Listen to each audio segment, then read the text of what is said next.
uba ne-degree yakho? Okay, so evarsity akukho lula, angifuni nje ukuqamba amanga, akukho nje lula. Yeah. It's not easy nje ukuba intombi usevarsity because you get friends kulabo bangani labo batholayo. Abanye babo bazokutshela ukuthi ena uslow, kuyagijinywa lana. Yes. Kufanele ukuthi ube nemali nayo yonke lento, and noma futhi Yeah. sazi ukuthi abanye bethu besidiphenda ku-NSFAS. Yes. So ayikho enough leyo mali leyo. Sikubingelele ngaso lesikhathi njengemthombe media. Namhlanje sikhuluma nobani, sikuphi? Okay, igama lami uNoluthando wakwaMunzi. I'm born and raised like eGoli from Springs. But eyintombini ngaziwa ngeChicile Gucci. Well known na ku-TikTok. My TikTok account is iChicile Gucci. So please follow there. Right. Mhlawumbe ukuchazela umuntu ongazi ukuthi uphuma ngaphansi kwayiphi mhlawumbe i-group. Okay, currently I'm in Izimbali zase-UJ and Yes. umthombo wezimbali as well. Alright, siyabonga. Sila kwi-event noma sisemcimbini wezintombi u-day 2 namhlanje.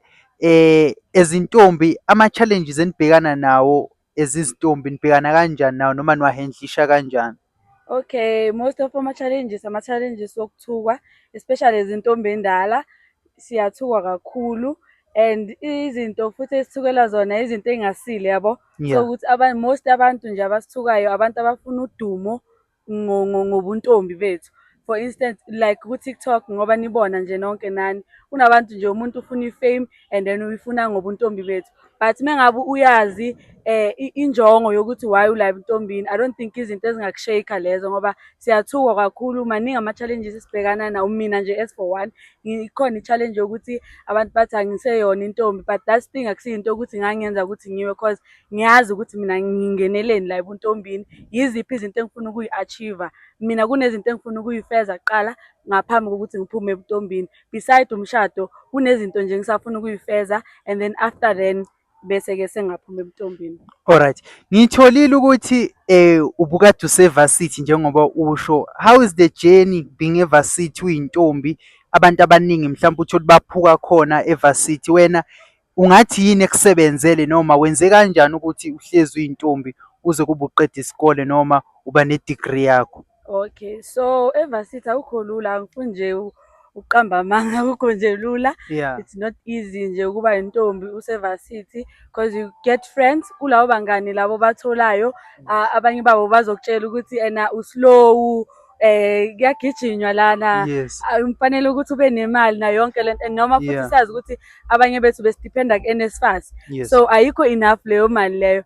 But mengabe ilento engisho ukuthi mengabe uwazi ukuthi ungeneleni ebuntombini and ufuna uku-achieve ini ebuntombini, Yes. akubi lula ukuthi ungavele nje uphume nje uzifezi zonke lezi zinto oyifunayo. So mina into engenze ukuthi ngihlale ngize ngiqede, ngize ngigraduate ngisayintombi ukuthi ngangazi ukuthi ngingeneleni ebuntombini. Akekho umuntu wangiphoqa ukuthi ngingene la ebuntombini. Akunamzali owangiphoqa ukuthi ngingene, ngangena ngoba ngithanda, Yeah. ngiyithanda into eyintombi. Yimi oqala nje nasekhaya owangena ebuntombini, wagraduate yimi oqala, I'm the first graduate ekhaya. Yes. So nje lokho nje kuyikho nje kwangigqugquzela ukuthi ngoba ngifuna uku-achieve ukuthi ngibe yi-first graduate endlini ngisayintombi. Yes. Ngahlala kulokho kulawo mazwi wami, ngisho kukhulunywa abangani basho ukuthi ena phuma nabafana yonke leyo nto, kodwa Yes. ngahlala ngabekezela ukuthi ngoba ngiyazi ukuthi ngifuna ini. Hayi, siyabonga kakhulu sisi. Umlando ngempela lo owenzile. Kodwa sicela ukubuza ukuthi awukade wenza ini khona esikoleni bese singena kule nkulumo ukuthi imaphi amazwi ongawadlulisa kwintombi esevarsity mhlampe ezizwa inengcindezi njengamanje yokufisa ngazathi mhlampe ingasinikela ebafaneni noma ingadlala i-pressure yasevarsity. So evarsity I was doing accounting. I'm a graduate yase-UG. I was doing accounting. Yes. And then amazwi mina engawadlulisa zonke iy'ntombi, zazi ukuthi ufunani, zazi ukuthi ubani, uzithande wena. I always emphasize i-self-love. Love Yes. yourself enough so that ngisho kufika siphi isivunguvungu ungakwazi ukumelana naso, cause uma uzibuka esibukweni you know ukuthi I love this person, I'm obsessed with this person. So umuntu omthandayo awukwazi ukuthi umzwise ubuhlungu.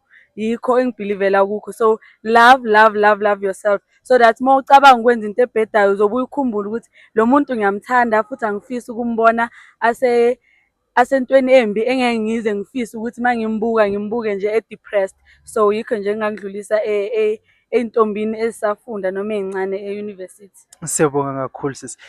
Amazwi okugcina 30 second noma one word ongayidlulisa kumhleli umcimbi onenzela into enkulu kangaka ngenyanga yabantu abasha isivalwa. Uzokhumbula futhi nayizolo bekuwusuku lakhe lokuzalwa wakuhlanganisa konke kwayinto eyodwa, ungathini mhlawumbe?